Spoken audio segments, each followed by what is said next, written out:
ونصلي على رسول الكريم أما بعد الصلاة والسلام على أصحاب أجمعين أعوذ بالله من الشيطان الرجيم بسم الله الرحمن الرحيم আমার নাম মোহাম্মদ জান্নাতুল বাসিনা আমি তিস্তাতের বাগাতিলি নবম শ্রেণীর ছাত্রী আজকে তিস্তাতের বাগাতিলি বার্ষিক পরীক্ষার ফলাফল উপলক্ষে উপস্থিত আছেন প্রধান অতিথি প্রধান শিক্ষক মণ্ডলী ও অন্যান্য শিক্ষক মণ্ডলী উপস্থিত আছেন অভিভাবকবৃন্দ উপস্থিত আছেন আমার সামনে সকল ছোট ও বড় ভাই বোনেরা সকলকে জানাই আমার অন্তঃস্থল থেকে সালাম আসসালামু আলাইকুম ওয়া রাহমাতুল্লাহি ওয়া বারাকাতুহু এবং আদাব।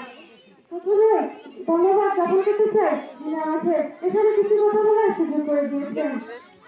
প্রত্যেকটা বাবা মায়ের যখন তার সন্তান জন্মগ্রহণ করে তিনি কত সুন্দর করে লালন পালন করেন, তারপর তিনি বসে যান এই স্কুলে যখন আপনি স্কুলে পাঠিয়ে যান তিনি বলে স্যার আপনারা আমার সন্তানকে ভালোভাবে উন্নত শিক্ষা গ্রহণ করে দেবেন, তারা আমার সন্তানদের জন্য অনেক ভালো জায়গায় গিয়ে পৌঁছায়। আমি এই শিক্ষকের কাছে আর 4 বছর পর্যন্ত পড়ালেখা করে এসেছি।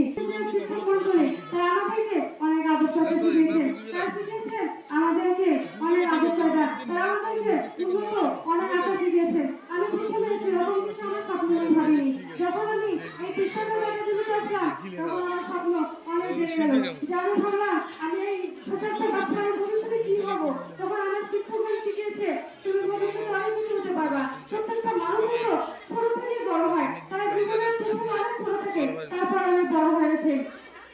আমার শিক্ষকরা শিখিয়েছে তুমি জীবনে অনেক কিছু করতে পারবা। আমি এই চিন্তাটা করে নিজেকে অনেক গর্ববোধ মনে করি।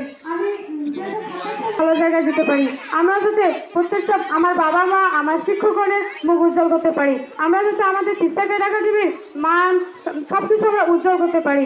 সবাই আমাদের আমি আমার ভবিষ্যতে ডক্টর হতে চাই। আমার বাবা মা আমাকে শিখিয়েছে তুমি জীবনে হলে অনেক বড় কিছুই হয়। আমার শিক্ষকগণও শিখিয়েছে তুমি জীবনে হয়তো অনেক কিছু বড় হতে পারবা। আমার শিক্ষকগণ আমাদেরকে অনেক আদর্শতা শিখিয়েছে, তারা আমাদেরকে ভদ্রতা শিখিয়েছেন তারা আমাদেরকে জীবনে কিভাবে উন্নত হওয়া যায়। এই তিস্তাকের একাডেমিতে পরিবেশ তিস্তাকের একাডেমি একটা মনোরম পরিবেশ উপস্থিত, এখান থেকে আমরা হয়তো অনেক কিছু শিখে এখান থেকে বিদায় নিতে পারবো। আমি আমার ভবিষ্যতে ডক্টর হতে চাই এবং আমি আমার এই স্বপ্ন পূরণ করতে চাই। এই স্বপ্ন পূরণ করার জন্য আমি অনেক চেষ্টা করবো, সকলে আমার জন্য দোয়া করবেন। আসসালামু আলাইকুম।